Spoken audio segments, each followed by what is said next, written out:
কোনো কথা হবে না, গোপালগঞ্জের নাম চিরতরে মুছে দেওয়া হবে। বাংলাদেশ সেনাবাহিনীর গাড়ি পুড়িয়ে দেওয়া দেখে রেগে গিয়ে একই বললেন রাষ্ট্রপতি মোহাম্মদ শাহাবুদ্দিন।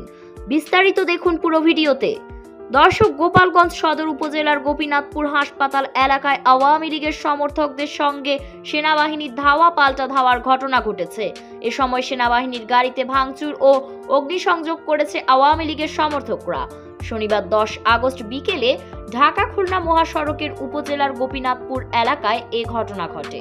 পরিস্থিতি নিয়ন্ত্রণে আনতে ফাঁকা গুলি ছুড়েছে সেনাবাহিনী। এতে 2 শিশু গুলিবদ্ধ হয়েছে। এছাড়াও 4 সেনা সদস্য সহ আহত হয়েছেন অন্তত 15 জন। এদিকে প্রকাশ্যে আওয়ামী লীগ নেতা কর্মীদের সেনাবাহিনীদের সাথে এমন আচরণ দেখে রেগে গেল রাষ্ট্রপতি মোহাম্মদ শাহাবুদ্দিন। তাই তো সংবাদ মাধ্যমে এসে তিনি বললেন, ওদের এত সাহস কিভাবে হলো? সেনাবাহিনীর গাড়ি ভাঙচুর করেছে, এটা আমি কোনোভাবেই মানতে পারছি না। ওদেরকে খুব তাড়াতাড়ি করে শাস্তি দেয়। আইন শৃঙ্খলা বাহিনীদের আমি বলছি।